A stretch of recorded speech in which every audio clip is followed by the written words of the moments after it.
The Enchanted Wood by Enid Blyton. Chapter 2. Their First Visit to the Wood. The three children had no chance to visit the Enchanted Wood until the next week, because they had to help their mother and father all they could. There was the garden to get tidy, clothes and kitchen things to be unpacked and put away, and a great deal of cleaning to be done. Sometimes Joe was free and could have gone by himself. Sometimes the girls were sent out for a walk, but Joe was busy. None of them wanted to go without the others, so they had to wait. And then at last their chance came. "You can have your lunch outdoors today," said Mother. "You've worked well, all of you, and you deserve a picnic. I'll cut you some sandwiches and you can take along some nice fresh milk."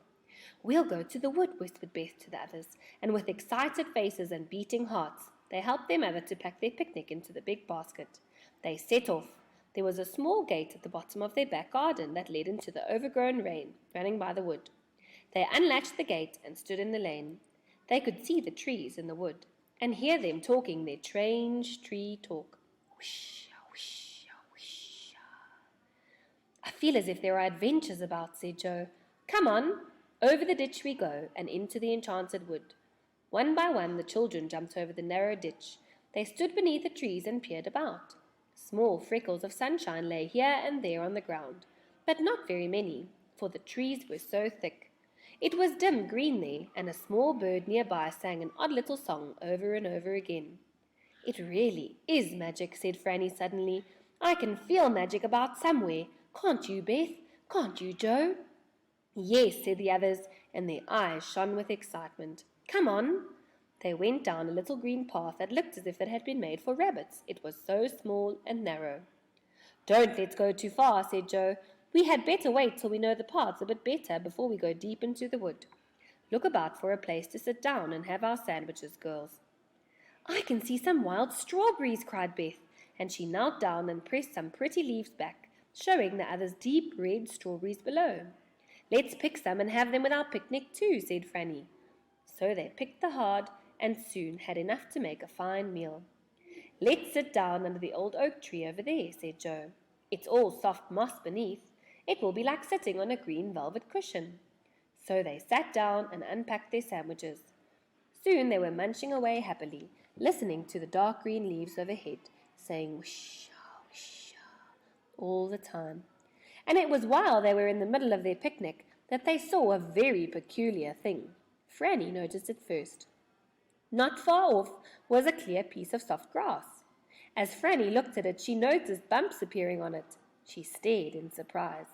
The bumps grew. The earth rose up and broke in about 6 places. "Look," said Frannie in a low voice, pointing to the piece of grass. "What's happening over there?"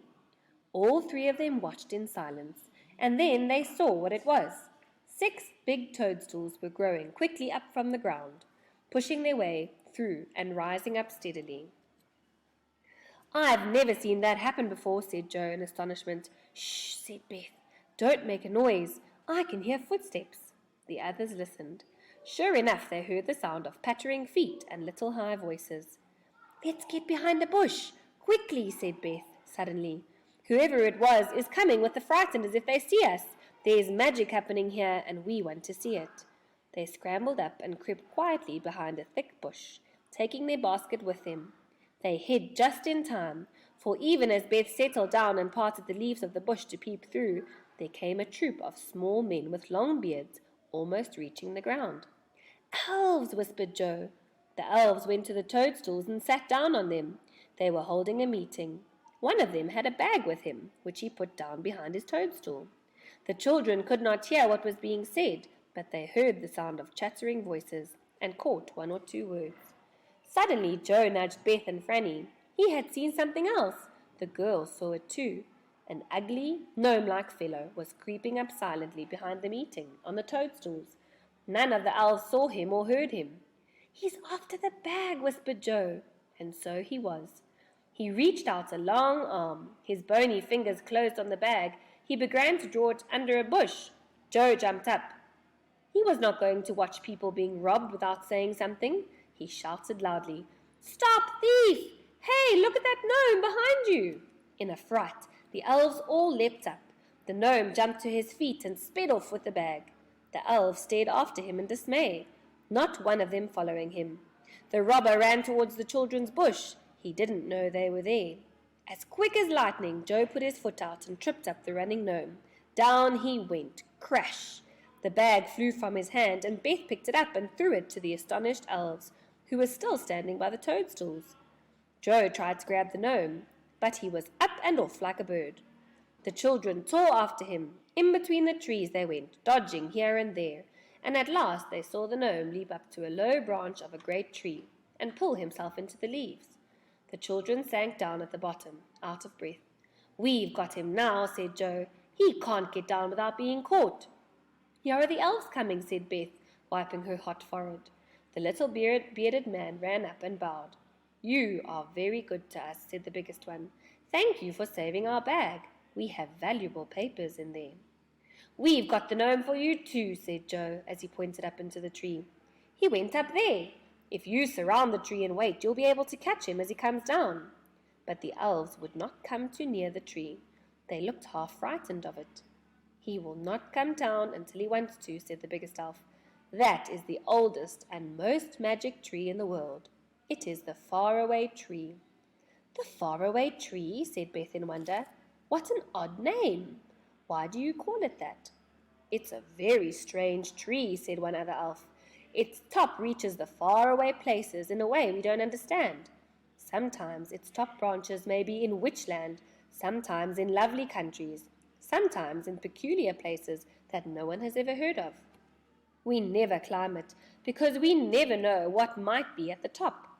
"How very strange," said the children. "The gnome has got into whatever place there is at the top of the tree today," said the biggest elf. "He may live there for months and never come down again. It's no good waiting for him, and it's certainly no good going after him.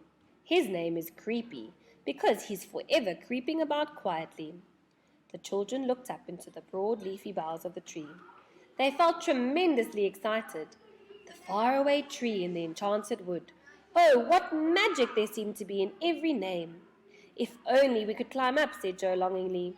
"You must never do that," said the elves at once. "It's dangerous. We must go now, but we do thank you for your help. If ever you want us to help you, just come into the Enchanted Wood and whistle 7 times under the oak tree not far from the toadstools." "Thank you," said the children, and they stared off after the 6 small elves as they ran off between the trees. Joe thought it was time to go home, so they followed the little men down the narrow green path until they came to the part of the wood they knew. They picked up their baskets and went home, all of them thinking the same thought. "We must go up the faraway tree and see what's at the top."